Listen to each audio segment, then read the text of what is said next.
mulai tahun 95 ke atas baru ada misalnya Hosana. Iya. Bang Gere itu Bang Gere. Nah, itu sudah mulai ada persaingan baru karena kebetulan dia kan juga sekolah musik kan. Itu. Nah, itu dulu ya. Nah, dari situ dari vokal grup itu baru melompat lagi kan. Itu kelompoknya kecil. Lebih besar lagi ke paduan suara dan lain sebagainya. Nah, ini saya tekuni juga semenjak 97 98 di Jogja. Kita Protestan kan, tapi ada nama grup dibentuk oleh senior kita waktu itu namanya Mas Loli dari Padepokan Seni Bagong Kussudiharjo. Pada saat di Jogja lah. Iya. Itu senior, kemudian guru, mentor kita. Kita kan cantrik dan mentrik juga di Padepokan Bagong Kussudiharjo. Jadi beliau itu membentuk suatu kelompok paduan suara Katolik sebenarnya, yang melibatkan saya ikut terlibat.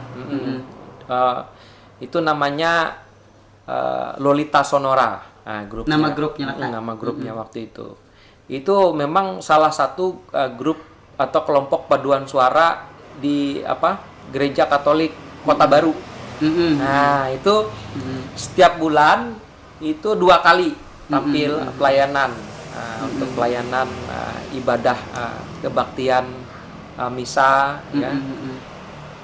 Ekaristi dan lain sebagainya untuk Katolik. Nah, itu di sana.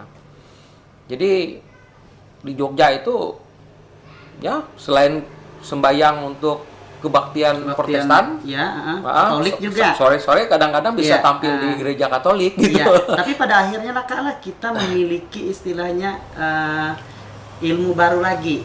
Kita tahu tata ibadah di Katolik itu seperti ini, ya kan akhirnya. Karena istilahnya coba-coba tadi, ya kan pada akhirnya kita memiliki ilmu. Kita tahu jadi istilahnya cara tata ibadah Katolik itu seperti apa. Nah, pertanyaan saya kita tinggalkan Kak, yang nyanyi-nyanyi ini. Nah, pertama kali ketika kita lihat di belakang kita ini kan ada pakaian-pakaian seperti ini, ada alat musik.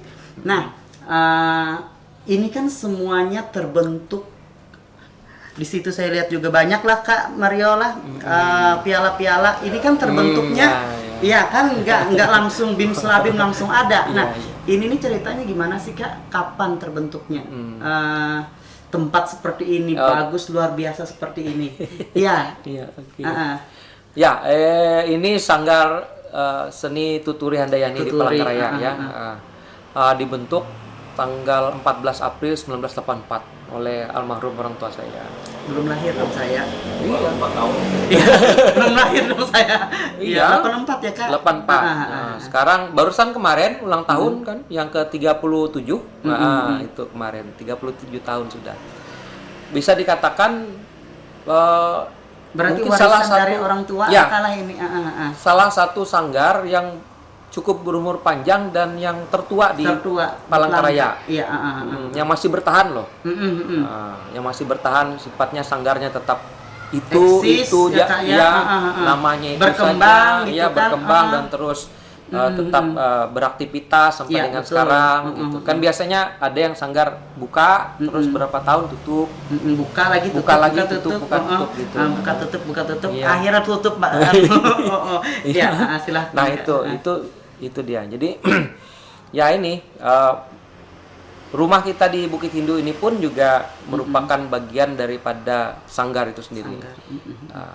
Nah, ini kita baru juga saya sekeluarga ini kan selama 15 tahun dari 2005 2003 kalau nggak salah itu di Kasongan tinggalnya, dan baru 2018 ini pindah ke Palangkaraya ini.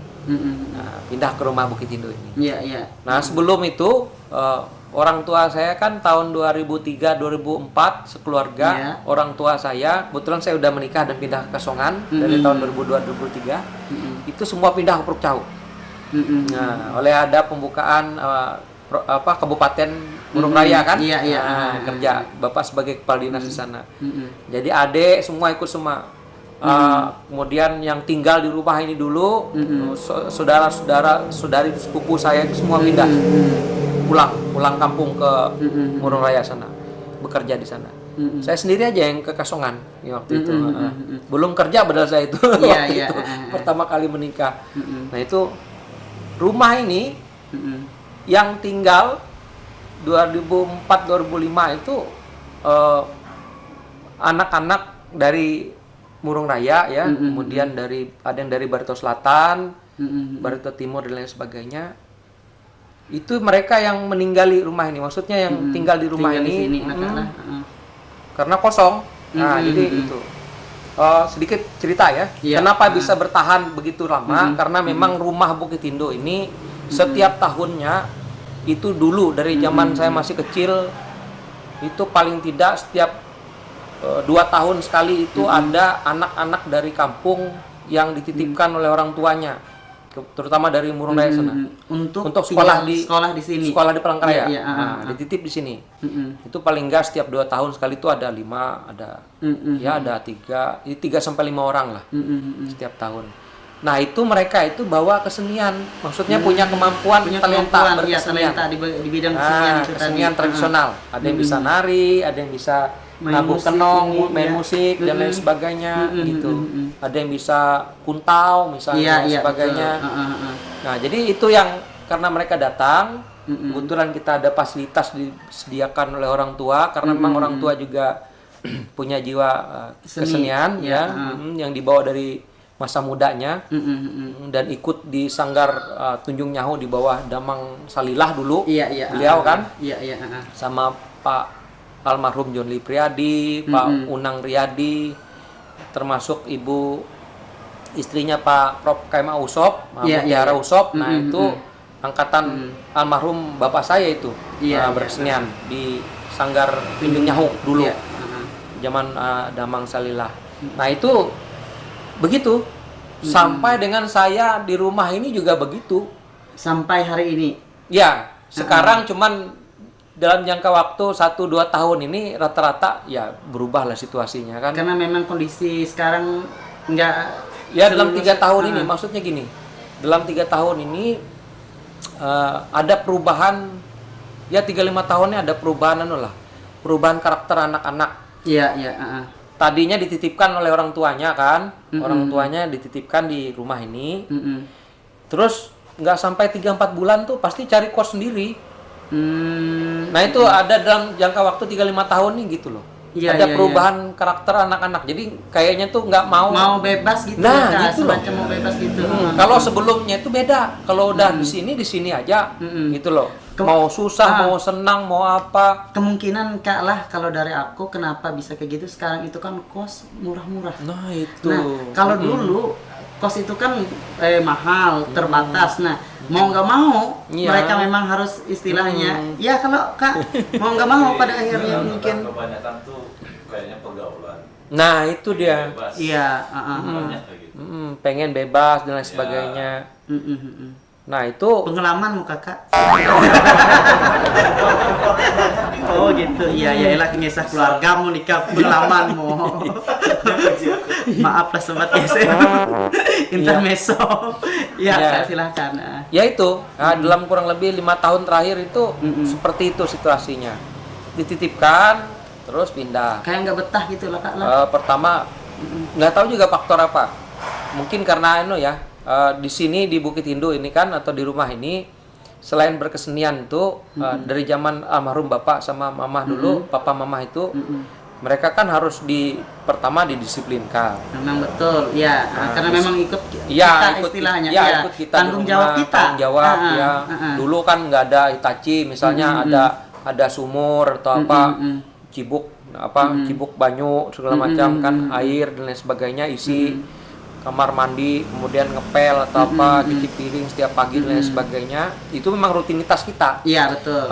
Enggak segala, maksud saya itu bukan cuman sepupu saya atau kerabat keluarga saya tinggal saja, kami juga dibina begitu, termasuk kami selaku anak juga begitu. Jadi diberikan porsi disiplin, tanggung jawab itu sama. Itu juga sesudah pada saat sesudah 2004-2005 itu orang tua saya kan meninggal, bapak saya itu 2004. Nah, tinggal mama saya. Itu pola itu tetap diterapkan, ya, istilahnya berjalan saja. Tapi karakter daripada anak-anak yang tinggal itu tidak berubah, masih bagus seperti itu. Jadi nggak terlalu banyak ini. Walaupun kadang-kadang kadang-kadang kalau pergi keluar rumah misalnya gitu kan, masih belum terbiasa yang ya keluar rumah lapor bisa gitu, pamit nah, gitu itu ya tren tidak pamit itu mulai tahun 2006 2007 kali ya, yang istilahnya anak-anak ini. Nah, itu kok ngomong ke situ ya, Pak? Saya jadi terkesima dong. Iya, tapi memang betul. Karena memang ini bagian dari obrolan yang memang kita harus ingatkan ke sahabat GSM gitu, khususnya anak-anak yang dari kampung itu Kak, yang ikut dengan keluarganya Kak Mariola. Jadi biar sambil diingatkan kembali, betul. Iya, nggak apa-apa Kak Jimmy itu. Ya, karena memang maksud kita itu kan kalau misalnya ikut misalnya kita atau istilahnya dititipkan orang tua kepada kita itu kan tanggung jawab betul. Pertama itu.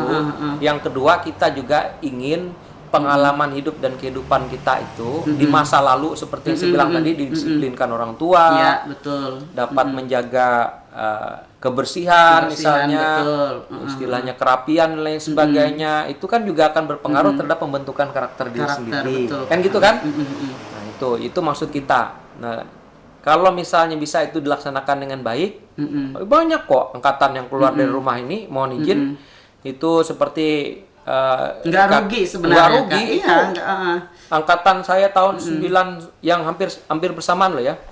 Tahun 92, 95 itu sebelum saya pergi ke Jogja, sebelumnya udah datang dari tahun 90-an misalnya itu Kak Doni, Kak Doni SP. Itu kan ketua DPR Mulung Raya sekarang. Nah, itu Doni itu kan keluar dari rumah ini. Karena terbiasa disiplin tadi Kakak. Ya. Itu kemudian banyak kakaknya lagi yang tertua, kakak tua kami namanya Regita atau Mama Teni juga, istrinya Pak Lukman Setiawan, mantan Sekda itu. Ya, dulu juga sering kumpul ke sini gitu. Karena memang rumah Bukitindo ini dulu merupakan salah satu makanya namanya rumah Bukitindo. Jadi tempat kumpul-kumpul anak muda Murung Raya dulu di zaman mereka, tahun 70-an dan lain sebagainya. Gitu. Kumpul-kumpul di sini melakukan aktivitas terutama berkesenian. Jadi selain melakukan aktivitas kuliah, jadi anak-anak dari Anu tuh kumpul di sini. Karena memang ada sarana prasarana yang ya. Semuanya dulu itu kumpul-kumpul tuh nggak sekedar kumpul-kumpul seperti sekarang. Kumpul langsung ada menari, ngerungut, ya, aktivitas mereka tantulo dan lain sebagainya. Itu merupakan satu hal kebiasaan dari kampung yang dibawa ke Palangkaraya, tapi diaktifkan kembali aktivitas itu di rumah ini begitu. Itu dia.